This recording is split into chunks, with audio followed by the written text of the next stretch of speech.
I'm reading about Aleister Crowley and magic and exploring these ideas, and reading about pranayama and breath work and sigils, and I'm like, okay, let me try using the temperature of bath water to change my consciousness. So I would take these really hot baths, like really almost uncomfortable hot baths, and would get really stoned and be in the bathtub and zoning out, and at a certain point started adding the pranayama to that, so I would be doing like the breathing stuff. And I did it a variety of times, but the one that I remember, I was specifically like launching a sigil. And so I think I'd like written it on a index card and placed it above the little faucet thing or something like that. And I was in the bathtub on my knees facing the faucet.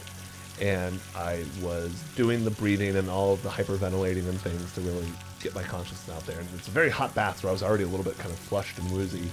And at a certain point, I exhaled out all the way, and then I thrust my face under the water and like held myself under the water and just focused on the sigil in my mind and was just trying to blast that out into the universe.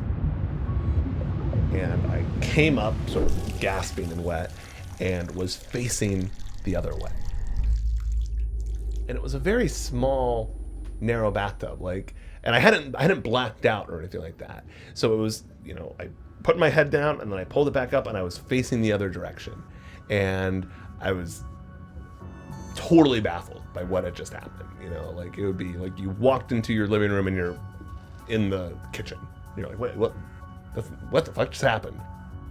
It was very, very bizarre. I've never replicated it. I have no idea. It was just like I went back in the tub later and like tried to maneuver around, and it was such an ordeal, and like spilling water, and I'm like, I have no idea how I flipped around.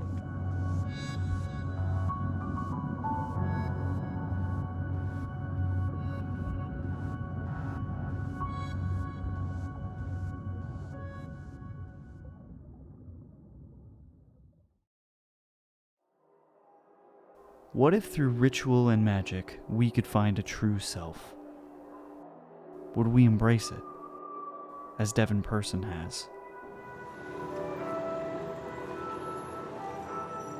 I know some other wizards, but in my life it's I know a cast of characters. I know ghosts and time travelers and poets and all kinds of kooky people. A wizard is just one among many. I would describe myself as a wizard, and I would describe what I do as wizardry.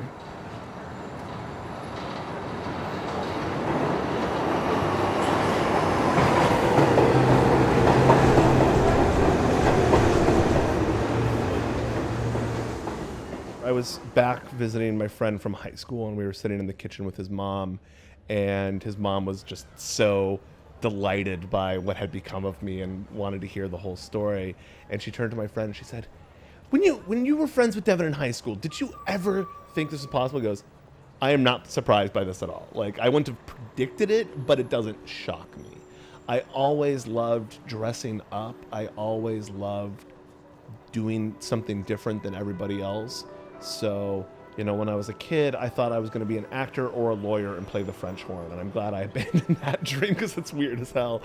And I think a young me would be very amused and delighted by me becoming a wizard. But I don't know if there was any predicting it.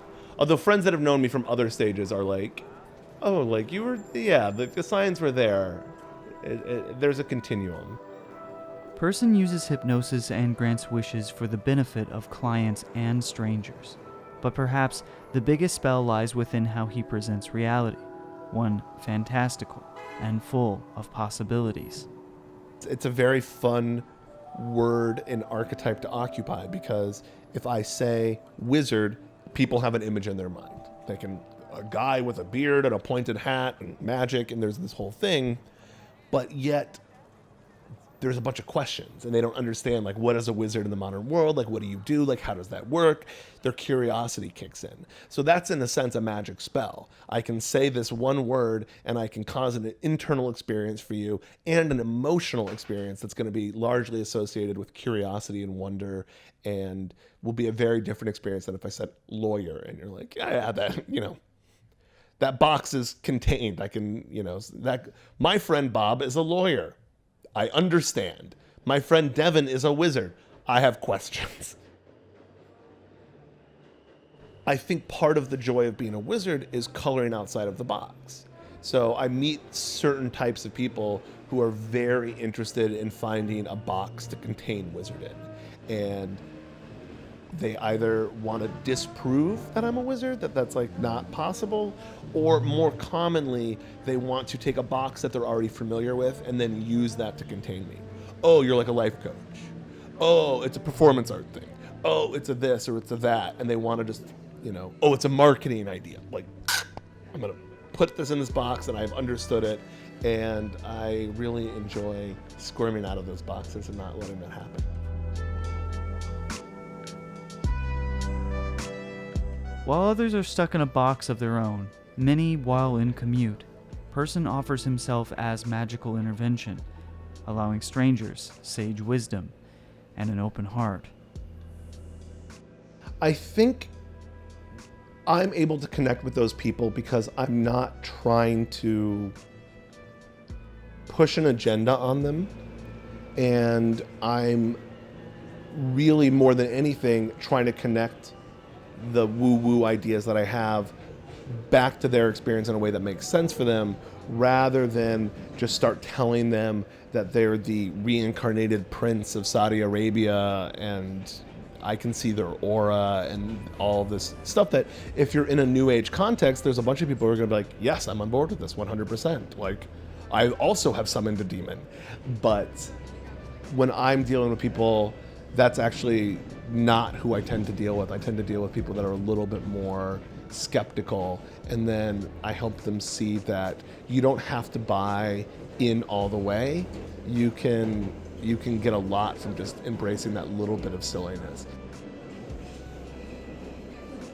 A lot of what I'm trying to do is let people know they don't all have to hike up that mountain, because it's miraculous down at the bottom too.